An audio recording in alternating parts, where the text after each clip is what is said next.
Adoni medical కాలేజ్కి KIMS hospital tender వేసిందని కూటమి ప్రభుత్వం చెప్పింది. కానీ ఇక్కడే పప్పులో కాలేసింది ప్రభుత్వం. దీనికి హెల్త్ మినిస్టర్ సత్యకుమార్ ఏం చెప్పారో ఒకసారి చూడండి. కిమ్స్ అనేది మీడియాలో వచ్చింది, మా దగ్గర వచ్చిన టెండర్ మాత్రం డాక్టర్ ప్రేమ్చంద్ షా అనే పేరుతో ఉంది. మీడియాలో ఎలా వచ్చిందో మరి నాకు తెలియదు, కానీ అంటే చాలా స్పష్టంగా ఉంది. దాంట్లో ఎందుకు అనుమానాలు వస్తున్నాయి, ఎందుకు ఇది చేస్తున్నారు, అది ఎంతో రాద్ధాంతం ఎందుకు చేస్తున్నారు మాకు తెలియదు. మీడియా వెరిఫై చేసుకొని వెయ్యాలి. ఆయన చేసిన అతను డాక్టర్ ప్రేమ్చంద్ షా అనే పేరుతో వచ్చింది. అంటే ఒక ఎంప్లాయీ టెండర్ వేస్తే హాస్పిటల్ మేనేజ్మెంట్ వేసిందని ఎలా అనుకుంటారు? అది కూడా చెప్పింది సాక్షాత్తు ఆ రాష్ట్ర మంత్రి. అసలు టెండర్ వేసింది కిమ్స్ హాస్పిటల్లా కాదా అనే విషయం కూడా ఒక హెల్త్ మినిస్టర్కి తెలీదా? ఇదే విషయం పైన టీడీపీని ఏకిపారేస్తోంది వైసీపీ సోషల్ మీడియా. కర్ణాటకకి బెంగళూరు ఉంది, తమిళనాడుకు చెన్నై ఉంది, తెలంగాణకి హైదరాబాద్ ఉంది, ఆంధ్రప్రదేశ్కి చంద్రబాబు నాయుడు ఉన్నారని చెప్పి పదే పదే నారా లోకేష్ చెప్తూ ఉంటారు. అలాంటి చంద్రబాబు నాయుడు రాష్ట్ర ముఖ్యమంత్రిగా ఉన్నప్పుడు టెండర్ ఎందుకు రాలేదని ప్రశ్న. చంద్రబాబు నాయుడు కిమ్స్ హాస్పిటల్ ముందుకు వచ్చిందని, దాంతో ఒప్పందం చేసుకోండి అని చెప్పారు. బట్ టీడీపీ మీడియా మొత్తం దీన్నే హైలైట్ చేసింది. ఆ పార్టీకి సంబంధించి అనుబంధంగా ఉండే పత్రికలు, ఛానల్స్ అన్ని బ్రేకింగ్ న్యూస్ తో కవర్ చేశాయి. కట్ చేస్తే కిమ్స్ హాస్పిటల్ మాత్రం మేము అసలు టెండరే వేయలేదంటోంది. ఈ దెబ్బతో కూటమి ప్రభుత్వం పరువు పోయినట్లు అయింది. ఎలాంటి కవరింగ్లు ఇచ్చుకోవాలో అర్థం కాక డిఫెన్స్ లో పడింది. ఒక మంత్రి జరగబోయే నిర్ణయాలకి సంబంధించి కొన్ని అయ్యేవి కొన్ని అవ్వనివి చెప్తూ ఉంటారు, అది చూసాం. కానీ ఒక రాష్ట్రానికి కొనసాగుతున్న ప్రస్తుత మంత్రి చెప్పిన అబద్ధాలకి సంబంధించి టీడీపీ ఇలా కవరింగ్లు ఇచ్చుకుంటుందా? ఆ పార్టీకి సంబంధించి అనుబంధ మీడియా ఈ స్థాయిలో ప్రొజెక్ట్ చేస్తాయా అని చెప్పి ఇప్పుడు టీడీపీని డిఫెన్స్ లో పడేస్తున్న పరిస్థితి. కూటమి ప్రభుత్వం తీసుకొచ్చిన ఈ పీపీ విధానం ఫస్ట్ ఫేజ్ లో మార్కాపురం, మదనపల్లి, పులివెందుల, ఆదోని మెడికల్ కాలేజ్లకి ఫస్ట్ టెండర్స్ ని పిలిచారు. ఈ 4 కాలేజీల్లో ఒక్క ఆదోని కాలేజ్ కి మాత్రమే కిమ్స్ ముందుకొచ్చింది. మిగతా 3 కాలేజీలకి ఎవరు రాలేదు అని చెప్పి ప్రభుత్వం ఓపెన్ గా చెప్పింది. కట్ చేస్తే చివరికి కిమ్స్ కూడా రాలేదని చెప్పడంతో నెంబర్ 0 అయింది. ఇది కూటమి ప్రభుత్వానికి ఇప్పుడు పెద్ద షాక్. ఎందుకంటే CM Chandrababu Naidu, deputy CM Pawan Kalyan ఈ విధానం చాలా గొప్పది అని చెప్పి పదే పదే ప్రతి సందర్భంలో చెప్పారు. ప్రజలకి కార్పొరేట్ హెల్త్ ట్రీట్మెంట్ ఖచ్చితంగా అందిస్తామని చెప్పి ఇప్పటిదాకా వాళ్ళు చెప్పడం మనం చూసాం. ఇక్కడ ఇంప్లిమెంట్ చేయాలనుకొని వాళ్ళు ఎన్నోసార్లు స్పష్టం చేశారు. మరి అంత గొప్ప విధానంలో ఒక్కటంటే ఒక్క టెండర్ కూడా ఎందుకు రాలేదు? ఇదే పెద్ద మ్యాజిక్. ఇక్కడ పెద్ద క్వశ్చన్ కూడా, జగన్ తాను అధికారంలోకి వస్తే ఈ టెండర్ వేసిన వాళ్ళని జైల్లో వేస్తామని చెప్పి ఒక వార్నింగ్ ఇచ్చాడు. అది చాలా గట్టిగా ఇంపాక్ట్ చూపించిందా అని చెప్పి ఇప్పుడు వైసీపీ సోషల్ మీడియా జగన్కి మద్దతుగా పోస్టులు పెడుతోంది. కాలేజీలు కట్టబెట్టడమే కాకుండా 120 కోట్ల రూపాయలు ఎదురిస్తున్నాడు. ఇది ఇంతకన్నా ఇంకా స్కామ్, ఇంతకన్నా దారుణమైన పరిస్థితి ఎక్కడైనా ఉంటుందని అడుగుతాను. ఇవన్నీ రేపొద్దున మనం ఇన్ని ప్రయత్నాలు చేసిన తర్వాత కూడా ఎక్కడన్నా కూడా చంద్రబాబు నాయుడు వినకుండా దీనికి ముందుకు తీసుకొని పోతే మాత్రం ఆ తర్వాత కాలేజీలు తీసుకున్నోడిని మాత్రం మనం అధికారంలోకి వచ్చిన వెంటనే 2 నెలలు జరగక మునిపే అందరు జైళ్ళల్లో ఉంటారు. ఆ కాలేజీలు తీసుకున్న వాళ్ళు మాత్రం 11 సీట్లు ఇచ్చినోడు వార్నింగ్ ఇస్తే ఎంటైర్ కూటమి ఈ స్థాయిలో భయపడిందా అని చెప్పి ఒక్క టెండర్ కూడా రాలేదా అని చెప్పి వాళ్ళు ఏకిపారేస్తున్నారు. జగన్ వార్నింగ్లకు భయపడే వాళ్ళు ముందుకు రాలేదు అని పోస్టులు పెడుతున్నారు. లేదంటే ఈ విధానంలో ఏమైనా లోటుపాట్లు ఉన్నాయా అనేది ఇక్కడ చాలామందికి ఒక డౌట్ ఉంది. వీటన్నింటికంటే ముందు అసలు ఈ పీపీపీ విధానం అంటే ఏంటి మీకు షార్ట్గా ఈ వీడియోలో చెప్పాలనుకుంటున్నాను. Mean while kindly subscribe to Shravani's POV. PPP అంటే పబ్లిక్ అండ్ ప్రైవేట్ పార్ట్నర్షిప్. ప్రస్తుతం ఏపీలో ఉన్న 17 మెడికల్ కాలేజ్లని కంప్లీట్ చేయడానికి ప్రైవేట్ పెట్టుబడులు ఆకర్షించడం అనమాట. ప్రైవేట్ వాళ్ళు ఈ కాలేజ్లని పూర్తిగా కంప్లీట్ చేసి 33 ఇయర్స్ వాళ్ళే మెయింటైన్ చేస్తారు, వాళ్ళే యూజ్ చేస్తారు. ఆ తర్వాత గవర్నమెంట్కి అప్పచెప్పి వెళ్ళిపోతారు.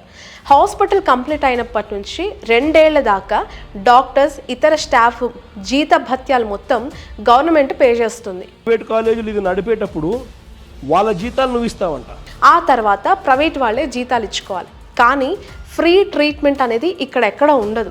గవర్నమెంట్ ఏం చెప్తుంది అని అంటే ఒక 70% బెడ్లు మాత్రం నిరుపేద అంటే బిలో పావర్టీ లైన్లో ఉన్న వాళ్ళకి ఫ్రీగా ఇవ్వాలి, మిగిలిన వాటికి మీరు ఫీజు తీసుకోండి అని చెప్తుంది. కానీ ఏ ప్రైవేట్ సంస్థ కూడా 70% ఫ్రీగా ఇవ్వదు, అది అందరికీ తెలిసిందే.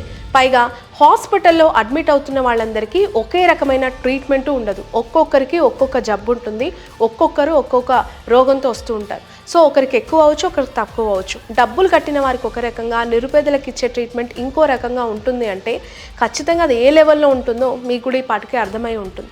ఫ్రీగా ఇచ్చే ట్రీట్మెంట్ని ప్రైవేట్ సంస్థలు నిర్వీర్యం చేస్తాయి, ఇది జగమెరిగిన సత్యం. అప్పుడు ఈ హాస్పిటల్స్లోకి వెళ్ళి ఫ్రీగా ట్రీట్మెంట్ చూపించుకోవాలన్నా భయపడే పరిస్థితులు వస్తాయి. ఎందుకనంటే హాస్పిటల్లో కట్టడానికి అయ్యే ఖర్చు, ఆ తర్వాత స్టాఫ్ సాలరీస్, మెయింటెనెన్స్, ఇవన్నీ కోట్లలో కూడుకున్న బడ్జెట్. కాబట్టి పైకి 70% ఇస్తున్నామని చెప్తారు కానీ ఎక్కడా కూడా ఇవ్వరు అనేది అందరికీ ఓపెన్ సీక్రెట్. ఇక మెడికల్ సీట్లలో కూడా ఎన్ఆర్ఐ కోట కింద ఇచ్చే సీట్లకి ఒక్కో సీటుకు 50 లక్షల ఫీజులు వసూలు చేస్తారు ఈ పీపీపీ విధానంలో. ఒకవేళ గవర్నమెంట్ చేతిలో ఉంటే దీని ఫీజు కేవలం 15 లక్షలే. ఈ విధానం అమల్లోకి వస్తే ఫ్రీ సీట్లు తగ్గిపోయి ఎన్ఆర్ఐ కోట సీట్లు బాగా పెరిగిపోతాయి. అప్పుడు పేద విద్యార్థులకి ఫ్రీ సీట్లు అనేవి అందకుండా పోయే ఛాన్స్ ఉంటుంది. ఆల్రెడీ ఇప్పటికే చాలా ఖర్చుతో కూడుకున్న చదువు అని చెప్పి దూరం అవుతూ ఉన్నారు. ఇప్పుడు ఇంకా దూరం అయ్యే అవకాశం ఉంటుంది. బీపీఎల్ పీపుల్ కావచ్చు, లేదంటే నిరుపేద విద్యార్థులు చాలామంది చదువుకోవాలంటేనే ఆర్థిక భారం ఎక్కువ అని చెప్పి భయపడే అవకాశాలు ఉంటాయి. మరి జగన్మోహన్ రెడ్డి చెప్పింది కూడా ఇదే. ఇక్కడ ఈ విధానం అమల్లోకి వస్తే ప్రజలకి ఫ్రీ ట్రీట్మెంట్ అనేది ఉండదు కాబట్టి దీన్నే క్యాన్సిల్ చేయాలి అని చెప్పి జగన్మోహన్ రెడ్డి డిమాండ్ చేస్తున్నారు. వైసీపీ ప్రధానంగా దీనిపైనే పోరాటం చేస్తామంటుంది. 17 మెడికల్ కాలేజీలను కట్టడానికి మహా అయితే ఇంకొక 6,000 కోట్లు అవుతాయి. వాటిని కేటాయిస్తే అయిపోతుంది కదా అనేది వైసీపీ వాదన ఇప్పుడు. కానీ ఇక్కడ కూటమి ఏం చెప్తుంది అని అంటే జగన్మోహన్ రెడ్డి సీఎంగా ఉన్న 5 ఏళ్లలో కేవలం 15 కోట్లే కేటాయించారు. ఏపీకున్న అప్పుల భారం వల్ల ఈ మెడికల్ కాలేజీలని 5 ఏళ్లలో కంప్లీట్ చేయడం కష్టమని జగనే చెప్పారు. కాబట్టి ఇప్పుడు మేమెలా కడతామని చెప్పి త్వరగా కంప్లీట్ చేయడానికి ప్రైవేట్ పార్ట్నర్షిప్ తీసుకొచ్చామని కూటమి ఎక్స్ప్లెనేషన్ ఇస్తోంది. బట్ ఇక్కడ అది కనిపిస్తుందా వర్కౌట్ అయినట్లు? అది కూడా లేదు. ఈ పీపీపీ విధానంలో ఎవరైనా పెట్టుబడులు పెడితే మేము అధికారంలోకి వచ్చిన వెంటనే వాళ్ళని జైలుకి పంపిస్తామని చెప్పి డైరెక్ట్గా మాజీ ముఖ్యమంత్రి జగన్మోహన్ రెడ్డి వార్నింగ్ ఇచ్చారు. ఇప్పుడు ఒక్క టెండర్ కూడా రాకపోవడం అంటే నిజంగానే జగన్ వార్నింగ్ వల్లే రాలేదా అంటే కొంత అది కూడా కారణం అని చెప్పి మాట్లాడుతున్నారు విశ్లేషకులు. బట్ వైసీపీ మాత్రం ఖచ్చితంగా జగన్ వార్నింగ్ ఇచ్చాడు కాబట్టే ఎవరు కూడా ముందుకు రాలేదని చెప్పి క్లెయిమ్ చేసుకుంటుంది. ఇప్పుడు టెండర్ వేసిన తర్వాత రూల్స్ బ్రేక్ చేస్తే ఒకవేళ జగన్ వచ్చిన తర్వాత తమని డైరెక్ట్గా టార్గెట్ చేసి జైల్లో పెడతాడేమో భయం వాళ్ళలో ఉండొచ్చు. ఎందుకనంటే పీపీపీ విధానంలో గవర్నమెంట్ ఇచ్చే నిధుల కంటే ప్రైవేట్ వాళ్ళకే బడ్జెట్ ఎక్కువగా అవుతుంది. దాన్ని వసూలు చేసుకోవడానికి 33 ఏళ్ల దాకా ఇష్టం వచ్చినట్లు వాళ్ళు ఫీజులు వసూలు చేసుకోవాలి అంటే రూల్స్ బ్రేక్ చేయాల్సిందే.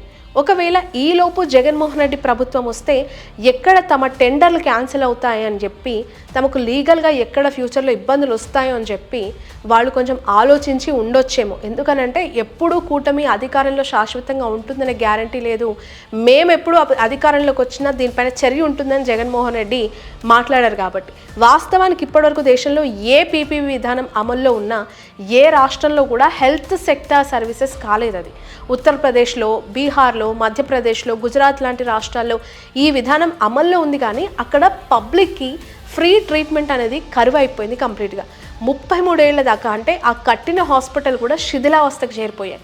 గవర్నమెంట్ చేతికి వచ్చేసరికి ఆ హాస్పిటల్స్లో క్వాలిటీగా ఉండవు. ఇక్కడ జగన్ వార్నింగ్ వల్లే ఒక్క టెండర్ కూడా రాలేదు కాబట్టి మేము సక్సెస్ అయ్యామని చెప్పి వైసీపీ చెప్పుకుంటుంది.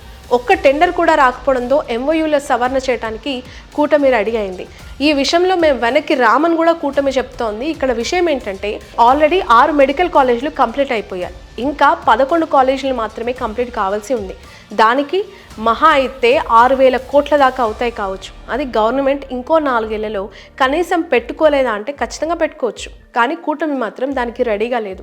ఈ విషయంలో నేను కూటమిని ఖచ్చితంగా వ్యతిరేకించట్లేదు. కాకపోతే ప్రజలకి ఎంతో అవసరమైన హెల్త్ సెక్టార్ని ప్రైవేట్ చేతిలో పెట్టడం అంటే కాస్త భారమైన ప్రభుత్వం భరిస్తే బెటర్ అంటూ ఉన్నాను. ఇక్కడ ఫస్ట్ ఫేజ్లోనే ఎవరు రాలేదు. మరి రేపు మళ్ళీ టెండర్లు పిలిస్తే వస్తారా అనేది గ్యారంటీ అసలే లేదు. మరి చంద్రబాబు నాయుడు వెనక్కి వస్తారా, ఇంకా ఏమైనా మార్పులు చేసి ముందుకే వెళ్తారా అనేది వేచి చూడాల్సిన అంశం. ఈ పీపీపీ విధానంలో హెల్త్ సెక్టార్ని ముందుకు తీసుకెళ్లడం మీకు కరెక్ట్ అనిపిస్తుందా, రాంగ్ అనిపిస్తుందా? డెసిషన్ గవర్నమెంట్ మార్చుకోవాలని మీ ఒపీనియన్ అయితే కింద కమెంట్ రూపంలో తెలియజేయండి.